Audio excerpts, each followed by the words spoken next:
Oh well, here we go with the British Tier 10 tank destroyer, the FV215b. Well, you cut it out already. It's a heavy tank. Yes, it's a heavy tank. Whatever. So, what you got here is a tank that I really dislike for several reasons. I'm going to talk about the reasons in this video. So, first of all, the FV215b prototype that we are looking at here, because the 183, which is the actual Tier 10 British tank destroyer, is the final form, one might say, although it is also not really a mass-produced vehicle and more like a prototype, but well. This tank was never proposed to be a heavy tank. Why this one? Because wargaming is bad at finding good tanks. Basically, when this killing came out, it was a Tier 10 tank destroyer. Then people cried about it being underpowered, while the truth was that they only had to adjust their gameplay a little bit, because it had better camo than a heavy tank normally has. The stats-wise was better, gun accuracy was way better than it is right now. It was basically a tank destroyer. Hence why I have binocs and a camo net on it, because it has 0 armor up front. The gun is decent, but hasn't got enough alpha to make a good deal of damage. And did I mention that it has no armor up front? Like, literally, this all... Get away, Bush. There we go. Literally everything here is pennable by anything. I think a Panzer IV once penned me down here, so yeah, there we go. He used a 75mm, by the way. So you have no hull armor at all. But as we've talked about already in our previous videos, that is not a problem. The American Tier 8 and tanks, heavy tanks, the Tier 30 tank destroyer, all those tanks don't have hull armor. So you can hold down, right? Wrong. What is this? Let's see. Well, this is a commander's cupola that is as big as a T-52. That's a little bit exaggerated, but really, if you can tell me how you would miss this, like this part here, maybe even a little bit of the upper turret front, how can you miss that? That is unmissable. In Tier 10, that is, or Tier 9. You won't miss that. It's huge. So if you go hull down, people will just shoot that giant Tower of London that just says, "Hit me," instead of the impervious armor. So people will hit you there when you go hull down. People that don't know about weak spots at all will hit your side or front and will most likely bounce. Anyone who has basic knowledge about the game will just hit the cupola again and again and again. You'll see that in this video. So you have no armor, you have a huge weak spot, your speed-wise 33 kilometers per hour is not bad, it's not good, but also not bad. But really, it's mediocre at best. Maneuverability in terms of turning speed is okay, better than most heavy tanks, but it's also not great either. You won't keep up with a fast light tank. So light tanks can just shoot your side armor. Ammo rack is easily damaged through the front. Engine fire easily through the front. Sides obviously. Rear obviously. Basically you have a giant weak spot of a tank. As for the gun, let's have a quick look at this. You have 259 penetration, which is alright, not bad, not good. 400 damage is pretty nice. This is a fast firing gun, which is also always nice to have. APCR pen is 326. However, there's another little problem with the gun that I'll talk about when the fighting starts. As for now, let's just say ISU, RNG, only worse. Much worse. If you go worse than an ISU in terms of IRG, then you're fucked, pretty much. As you can see, I've been spotted here from what I know, but you can also see that there's most likely not that many tanks up in front of me. A Pershing and maybe one other tank. Now I'm trying to use the T95 as cover, because really everything will pen you up front, and any shot that hits your frontal hull armor can easily ammo wreck you or set you on fire, so it's ridiculous. The rating that you'll be set on fire upon is so huge, so high, you'll easily be set on fire. So here we go, taking a nice few shots on that E50M, try to stay hull down. Yeah, I think... where was he shooting?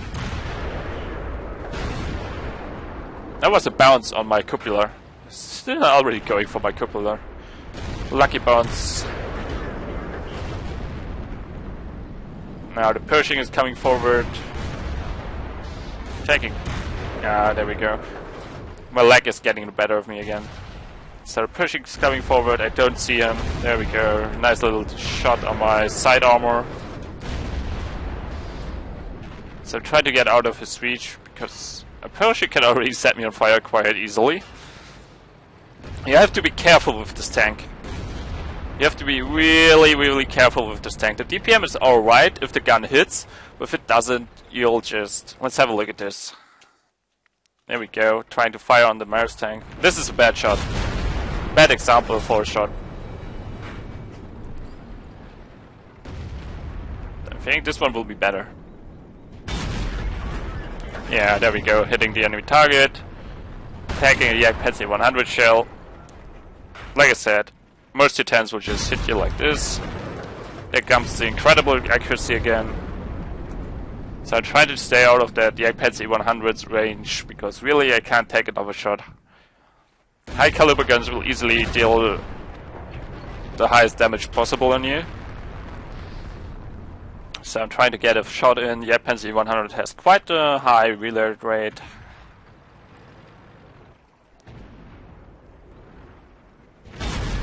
Nice little hit on the lower front plate.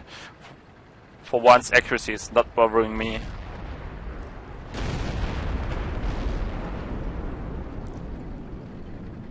I think you'll have a... yeah, nice shot by the Yak Pansy 100 there. High damage roll, really lucky. So, taking out the Yak Pansy 100. But I also take a shot by that. T-34. By now, I really don't want to be shot anymore. I was lucky to stay alive through all this. Now, here comes the special accuracy.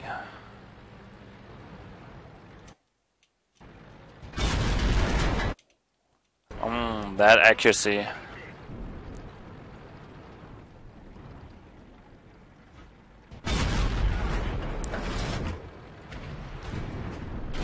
Problem with this gun is, and this is a bad example for it, but the problem with the gun is most of the time the...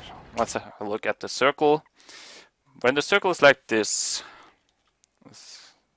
yeah, like this, most of the times the shots land somewhere in this area,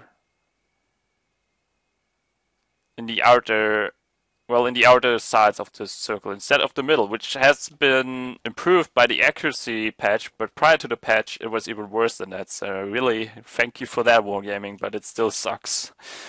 Think of KV1S. I had KV1S games where 7 or 6 rounds in a row just... let's say I aim for the weak spot. Suddenly it goes up there, suddenly it goes up there, suddenly it goes up there, suddenly the shot lands in the track, suddenly the shot lands somewhere over there. We're talking about that kind of accuracy right now. And that's the main problem of the FV215, because all too often the shells will land there instead of the weak spot you can penetrate. On another note, camo rating on this tank has been nerfed after the release. After the release, they succumbed to the crying babies that wanted to... I'm sorry, it's a bad thing to say. It's a stupid thing to say. Really, people were crying about not having a heavy tank. Instead, it was a tank destroyer. It even had tank destroyer camo valors and all this nonsense, which actually helped this tank. So Wargaming just went ahead and changed the stats of this tank to make it more heavy-like. So we have a tank destroyer that is used as a tier 10 heavy tank. What does that remember me of? I think I had that before. I'm pretty sure I still have a video uploaded on my other YouTube account that is me in a tier 10 American heavy tank in a clan wars battle. I think it's a T30, but I'm not sure. I think, yes. There was a time, once upon a time, where a tank destroyer was that is now tier 9 was a tier 10 heavy tank. I really hope that's the same case here, because if this is just a placeholder, well, it's a placeholder, then I can agree that this is a placeholder and hopefully will be replaced by something that is a heavy tank. I wouldn't even mind if they would just make it as a tank destroyer. My god, who cares? Here's a heavy tank that is a tank destroyer. Plot twist. At least people can inform themselves about it and then choose to go down this line to get a tank destroyer that is disguised as a heavy tank. Instead of this, what we have now, which is basically nothing. You have a heavy tank that is supposed to be a tank destroyer, has the stats of that, but the stats have been nerfed to make it more like a heavy tank. I mean, I did my damage in this game, but really, was it enjoyable to drive this tank?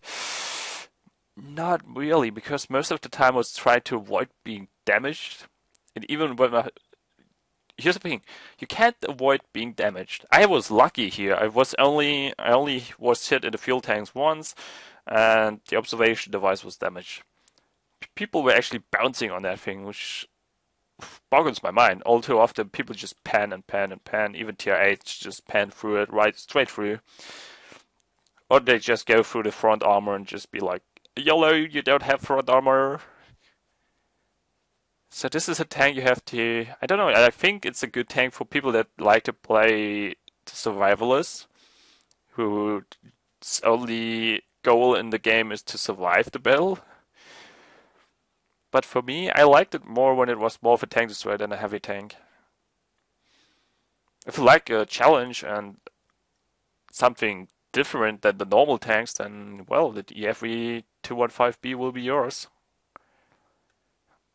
For me, it's just a pain to drive there, because really, I'm more concerned about dodging shots or entirely not be seen or not be shot at all than even in the Object 263. And the Object 263 is a tank destroyer that's already playing like a Martyr 2 on tier 10. However, the Object 263 also has troll armor that can bounce a few shots.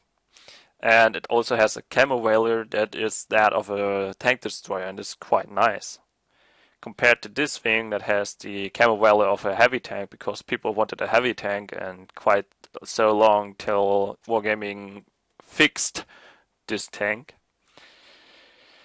I don't know, there were talks about making the Chieftain the tier 10 heavy tank, but I can't see the Chieftain being the tier 10 heavy tank, because I'm pretty sure it's more of an MBT, than a main battle tank than a heavy tank. So really it would suit a medium tank line more than a heavy tank line. I would just like if they would have dug out a prototype that is like a Churchill on tier 10. Similar to the Mars. We could have gotten another Mars on tier 10 like that. I'm pretty sure though that the British... There must have been some kind of prototype. No nation just goes and completely scraps and tank line like this. It's like after the Black Prince, the British tanks become this. Oh well. It stands as it stands. At least it has a Warhammer 40k skin for it. That's an endorsement. That makes things better. Because at least when you're dying, you will die a lot in this tank. Don't really, unless you have like a lot of experience playing roguelike games and stay alive in these games, like play Dwarven Fortress and survive the first 48 hours of playing that game without ever dying. I think then this tank is for you. Survivalist tank, huh? That's a different thing, for sure. Something different. Don't like it there. I would have much rather have a Churchill on tier 10 that has is similar to the mouse, but beggars can't be choosers, and apparently the British like tank prototypes that explode when the Panzer IV hits the front armor, so there you go. That's enough ranting about this tank. It's a decent tank. It's just as I don't like playing it all too much. Well, the FV215b. The survivalist tank. That's it for me for today. See you next time.